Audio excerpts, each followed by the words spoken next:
Καλή σας μέρα. Χαίρετε. Σήμερα έχουμε μια μέγιστη απάντηση, η οποία σχετίζεται με τα μεγάλα ερωτήματα της ύπαρξης. Η αλήθεια είναι ότι είμαστε πλημμυρισμένοι από ερωτήσεις κάθε μέρα. Πώς θα γίνει αυτό, αν θα γίνει το άλλο. Η επιστήμη επίσης εξελίσσεται ακριβώς επειδή είναι κατάμεστη από ερωτήσεις και αναζητά τον τρόπο που λειτουργούν τα πράγματα. Έτσι λοιπόν στην καθημερινότητά του ο άνθρωπος είναι αντιμέτωπος συνεχώς με μικρά και μεγάλα ερωτήματα που αφορούν τα πρόσκαιρα, αφορούν και τα αιώνια. Όμως 4 είναι τα μεγαλύτερα ερωτήματα. Με τα 3 θα ασχοληθούμε σήμερα γιατί έχουν μία απάντηση. Με το 4ο θα ασχοληθούμε αύριο γιατί πρέπει να προηγηθεί η απάντηση σε αυτά τα 3. Καλώς ήρθατε λοιπόν στο μάθημα 97. Τα μεγάλα ερωτήματα της ύπαρξης. Ποιος είμαι? Από πού έρχομαι? Πού πηγαίνω? Σκέπτεται ο σκεπτόμενος του Ροντέν. Ακριβώς. Η απάντηση λοιπόν είναι στο μάθημα 97, το σημερινό. Είμαι πνεύμα. Η σημερινή ιδέα σε ταυτίζει με τον αδιέρετο εαυτό σου.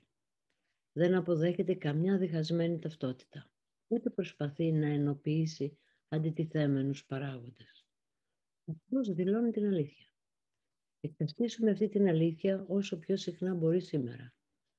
Γιατί αυτή η αλήθεια θα φέρει το νου σου από τη σύγκρουση στα ήσυχα λιβάδια της ειρήνης. Τα ρίγη του φόβου δεν μπορούν να εισέλθουν, γιατί ο νου σου έχει απαλλαγεί από την παραφροσύνη με το να εγκαταλείψει τις ψευδαισθήσεις μιας διχασμένης ταυτότητας.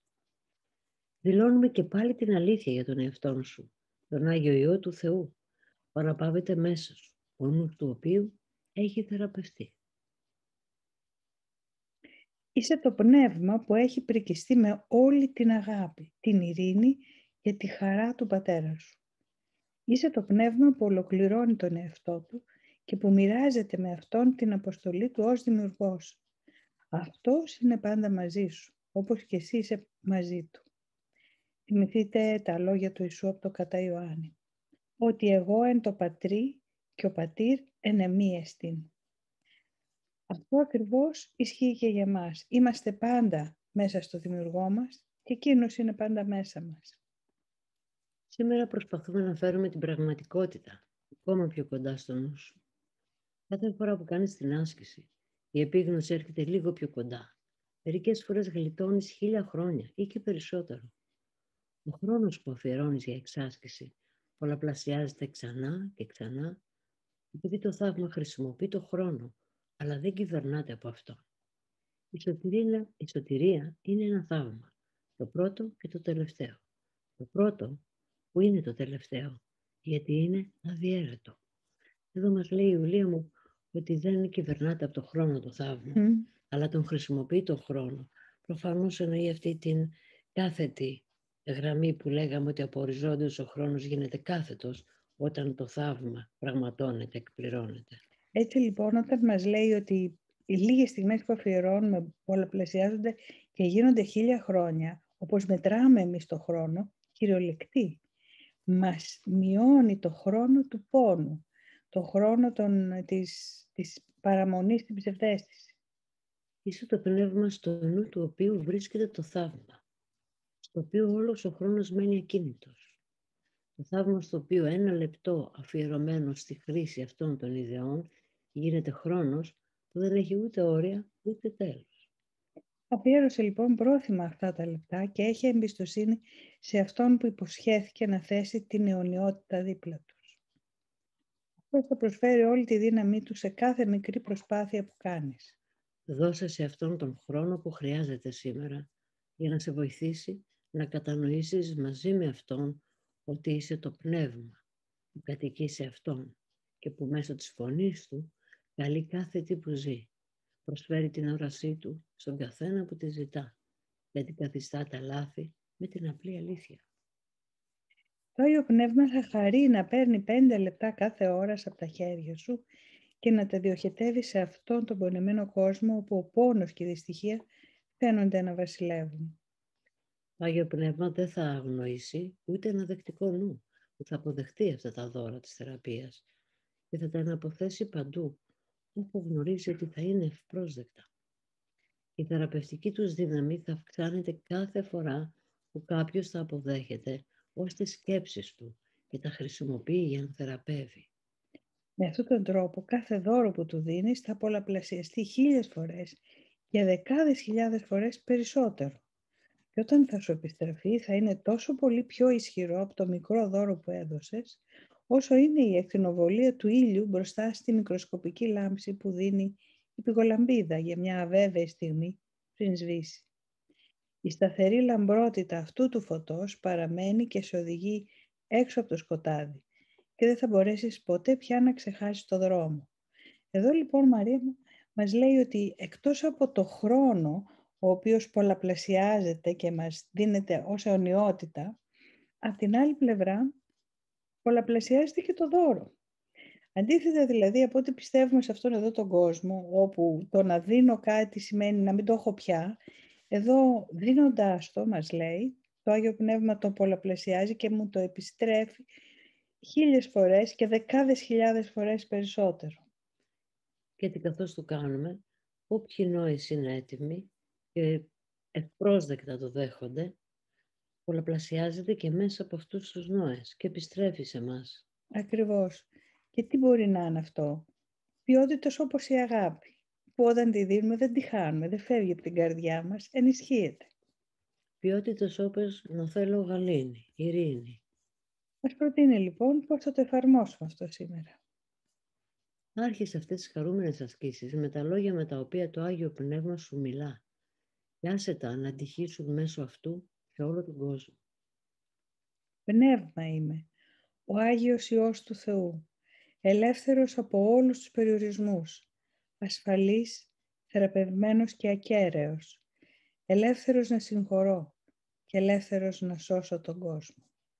Πνεύμα είμαι, ο Άγιος Υιός του Θεού, ελεύθερος από όλους τους περιορισμούς, ασφαλής, θεραπευμένος και ακέραιος, ελεύθερος να συγχωρώ και ελεύθερος να σώσω τον κόσμο. Όταν αυτά τα λόγια εκφραστούν μέσα από σένα, το Άγιο Πνεύμα θα αποδεχθεί αυτό το δώρο που έλαβες από αυτό, θα το ενισχύσει και θα σου το ξαναδώσει. Πρόσφερε του χαρούμενα κάθε περίοδο εξάσκησης σήμερα. Γι' αυτό θα σου μιλήσει, υπενθυμίζοντάς σου ότι είσαι πνεύμα. Ένα με αυτό και με τον Θεό, τους αδερφούς σου και τον εαυτόν σου. Άκου προσεκτικά για τη διαβέβαιωσή του κάθε φορά που επαναλαμβάνεις τα λόγια που σου προσφέρει σήμερα. Και άφησέ το να πει στο νου σου ότι είναι αληθινά. Χρησιμοποίησέ τα εναντίον του πειρασμού και απόφυγε τις λυπηρές του συνέπειες αν ενδώσεις την πεποίθηση ότι είσαι κάτι άλλο. Το Άγιο Πνεύμα σου δίνει ειρήνη σήμερα. Λάβε τα λόγια του και πρόσφερέ τα σε αυτό. Θα λέω ότι αυτό είναι σαν προσφορά στη μνήμη μέσα μας, στον αληθινό εαυτό, καθώς λέμε τα λόγια και αποδεχόμαστε την κατάσταση για την οποία μιλάει. Είμαι πνεύμα. Το δέχεται το Άγιο Πνεύμα γιατί είναι η αλήθεια. Αυτή λοιπόν είναι η μέγιστη απάντηση που μας δίνει σε αυτό το προαιώνιο ερώτημα που έχουν οι άνθρωποι. Ποιος είμαι? Από πού έρχομαι και πού πηγαίνω? Πνεύμα είμαι λοιπόν, μου λέει σήμερα το μάθημα.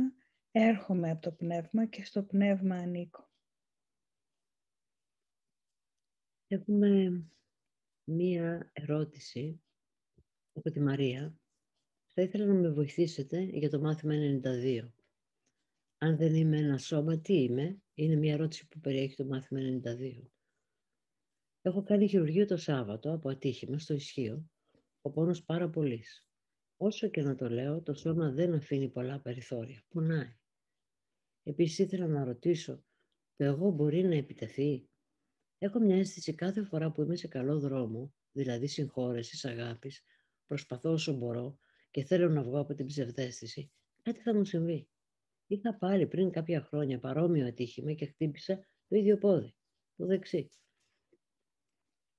Μαρία, είχες δίκιο, ότι για όσο είμαστε ταυτισμένοι με το σώμα μας, θα βιώνουμε τον πόνο που έχει το σώμα και ό,τι άλλο χρειάζεται για να απαλύνει τον πόνο. Δηλαδή θα κάνουμε χειρουργείο, θα απευθυνθούμε στην ιατρική να μας δώσει παυσίπονα. Παρ' όλα αυτά, τίποτα δεν εμποδίζει το νου να πει είμαι πνεύμα, δίνοντας την απάντηση στην ερώτηση αν δεν είμαι ένα σώμα, τι είμαι. Μια μεριά το επίπεδο του σώματος είναι αυτό που βιώνουμε ακόμα. Και από την άλλη μεριά ο νους είναι ελεύθερος, όπως μας λέει σήμερα. Είναι ελεύθερος να συγχωρήσει τον εαυτό του που έχει ταυτιστεί με το σώμα και βιώνει ότι είναι σώμα. Είναι ελεύθερος να πει είμαι πνεύμα και να εξασκηθεί σε αυτό.